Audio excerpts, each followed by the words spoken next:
Hello, all of you vaingloriously wonderful people. This is the Ocelot Ardent, and I'm about to find out if it'll off-road. This is our second most voted for vehicle this week, coming in with, it wasn't a lot, but I don't remember how many votes, and I forgot to write it down. Sorry, so it was some number of votes, and we are off with a comment. And yeah, I get it, you know, Nagasaki Outlaw versus Maxwell Vagrant. A lot of people still prefer the Vagrant.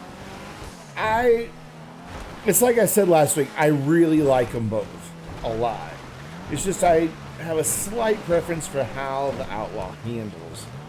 So that's why it kind of tilts in the favor of that. Man, I've got Commander Hobo just right up my trumpet there. Just, he's in the penetrator, man, he's taking it pretty seriously. He's trying to penetrate the back end of my Ardent. Tish. Anyway, barely knock into that log and it sends me over to the side. However, Commander nailed it and did apparently a flip. Somebody did a flip. Maybe it was Sven did a flip. Somebody did a flip. A ground barrel roll, as they called it. I don't remember who.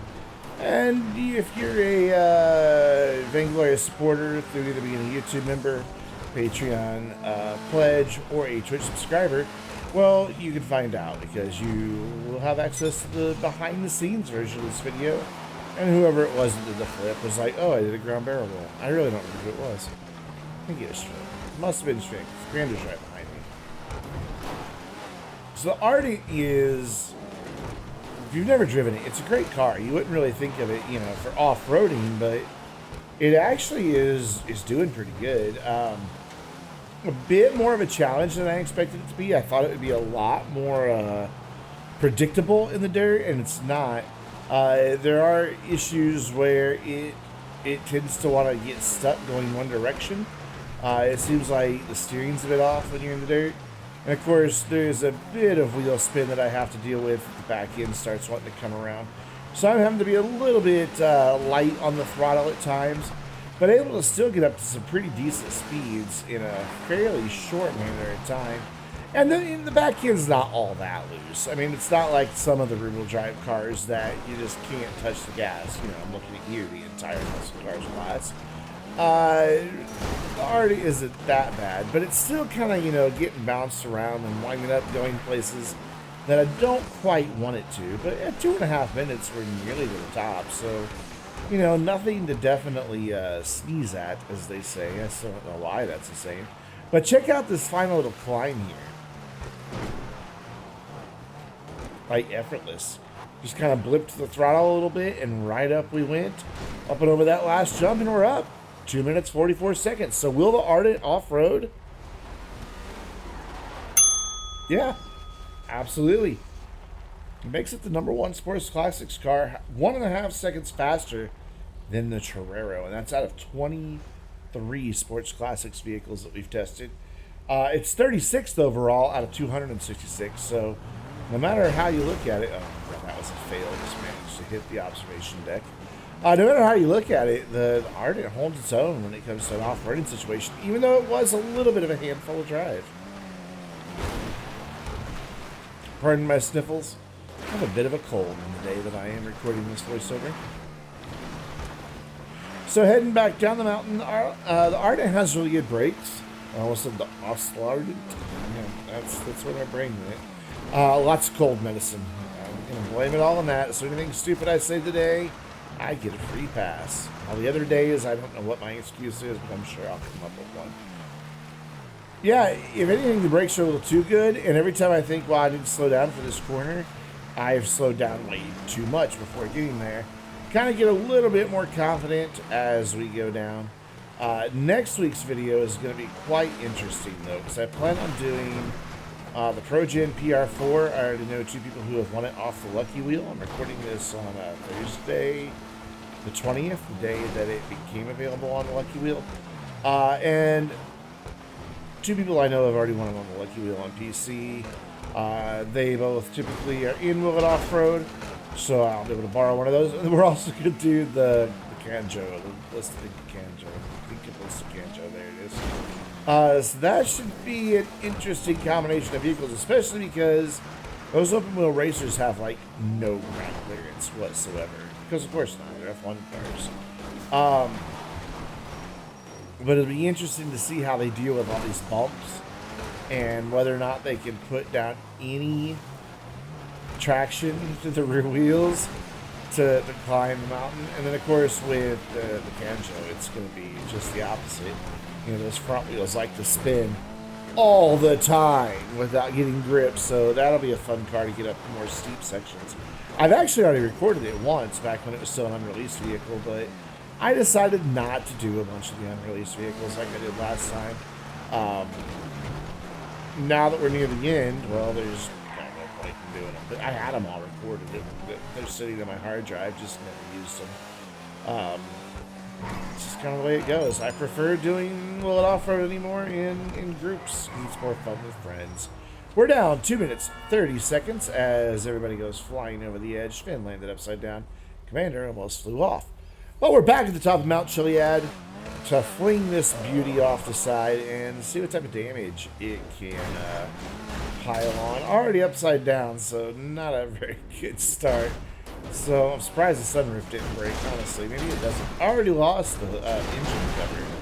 It's gone. So yeah, kind of having a little bit of a wrestling match with Commander on the way down. And if you didn't notice, everybody is in Ocelots. So we've got a Swinger, we've got the Penetrator, and we've got the other one, whose name I just went blank on. Submarine. You know, that one. Yeah. I don't know why I can't remember the name of that car right now. Oh well, I can't. Moving on. Yeah, the Ardent's taking a beating already. Lots of busted windows. Lots of missing lights. And we're not done yet, Lee. Impressive barrel roll for an accidental six stunt into a tree. Don't often wind up on this side of the entrance to the tunnel. Got a nice little boost there from Commander Hobo. Almost nailed it, go through that tunnel. Same as Commander, he almost got it. Then at the last second, kind of hit the thing. And then Finn decided I was a ramp, which was a neat thing to have happen. That's how Ocelots are made. When one Ocelot loves the other one very, very much. In a tunnel, they ramp off each other. Finally managed to clear the wood pile on a jump, then hit a barricade, but we're down. 1 minute, 37 seconds. Let's take a look at the damage on the Ardent. Most of the windows are gone. One headlight and one taillight are missing. The engine cover and the rear bumper, the lower part, is gone. Front bumper is damaged. The doors won't close, and the wheels are bent. Let's take a look at our support vehicles, and Commander looks like he fared the worst out of all of that. Definitely his car is beat to hell, but that's going to bring us to our next vehicle, the Ubermacht Rebla GTS. The most voted for vehicle. It had like 80 votes, I think. I don't really remember. Like I said, I forgot to write it down, so whatever. We'll just have to pretend and say a number of votes. I don't know what that number is. And we're off. There will be a comment on the screen. It's just not here for me right now. It's going to have something to do with Astroneer Academy. And how much they found the first video useful, which 2 days after this video goes live, the Astroneer Academy 102 hazards and things that want to kill you will be live. Going to be a fun video to make because my Astroneer's going to die a lot in it because, well, there's things that want to kill you in Astroneer. And if you are in that small overlap of my viewers that likes both Astroneer and GTA, make sure you check out Astroneer Academy. There's things you'll learn from every video, even if you're an experienced player. I guarantee it, or your money back. And considering you paid me no money, well, you can imagine how much your refund will be. But it's a nice series of videos. I'm kind of branching out in what I do for editing. I don't edit them at all like I do all my normal videos. Completely different thumbnails, everything. Just kind of, I'm learning a lot of new things, not only about Astroneer, but also about editing, and it's a good thing, and it's something I'm really enjoying, even though last week's video did have a 5-second clip where the word oxygen tank is anchored to the characters he runs down the screen for 5 seconds, and it took me 2 hours to learn how to animate that 5 seconds, but it was totally worth it because now I know how to do it. Also worth it, the big price tag of the Rebla GTS, Rebla GTS, however you want to pronounce it, which used to be a benefactor, and I've still not gotten over it. I'll never get over it. I refuse to get over it. It used to be what we now have as the Serrano, basically. Why they changed the name and the branding, I don't know, but whatever, it's what we have. Rockstar sometimes forgets their own lore. But I like this SUV. It's nice to drive. It's plenty powerful. It's big. It's roomy. The back seat has, rear HVAC controls for their comfort. Some tablets back there for anyway. It's suddenly becoming a Doug DeMuro video, isn't it? But look at this time it's getting. I mean, it doesn't look like it's going all that fast up the mountain. But then you look at the timer and you're like, oh, okay, it's rather competent. All-wheel drive SUV, it better be. This is pretty much a proper SUV and not just a crossover. It's got a bit of ground clearance, and it climbs, and it does really well off-road, except for that bit where the top-heavy nature of it kind of came into play. And could probably cost it number one position. But will it off-road? Yeah, if it hadn't been for that last little bit, it would have been the new number one. But it is 1 second slower than the Serrano. A little bit of irony there that, the name it stole, it's slower than. But it is several seconds faster than the Novak, like 21 seconds faster than the Novak. So that's kind of impressive considering how quick the Novak is on its own. Even though the Novak is terrible to drive, which is why it is so terrible on the mountain. So heading back downhill, and again, big, huge, heavy SUV. Not too sure where the brakes are, because this is on my second character. I don't play a lot on my second character. He owns all the Ubermachts in the game, so he has some pretty cool cars. But I don't get onto this character very often. So since I don't drive it too much, I'm being kind of careful with the brakes. It seems like they're doing all right, though. It seems like maybe the front end is locking up a little bit, causing a bit of plowing, but nothing too terribly bad. What I am running into is how top-heavy the thing is. You can see the body roll and it wanting to kind of kick up on the two wheels quite often.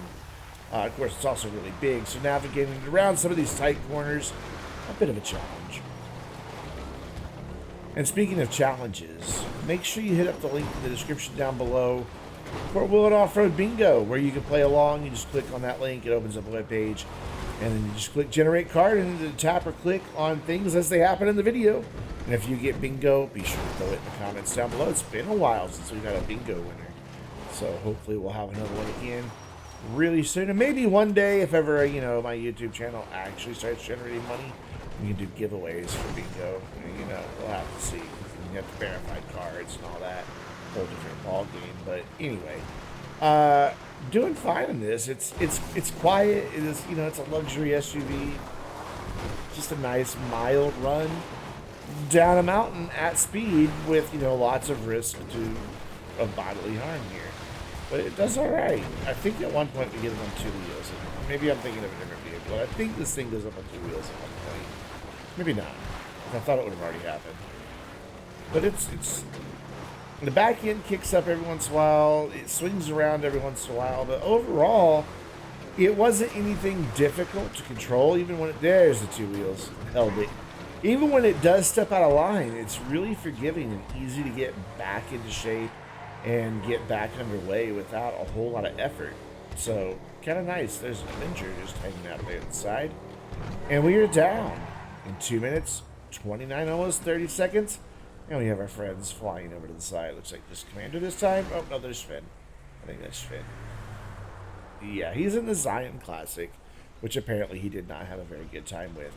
But we're back at the top of Mount Chiliad. I can see some of his headlights closing in on me, so we better go. Nice flat landing, but then it tried to roll on me. Managed to kick way over there to the side of the valley.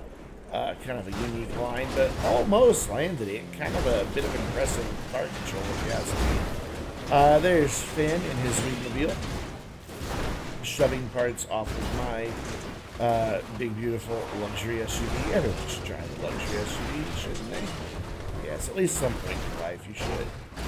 And you gotta carry a soccer ball around there with you everywhere. Actually, I don't carry that soccer ball with me everywhere.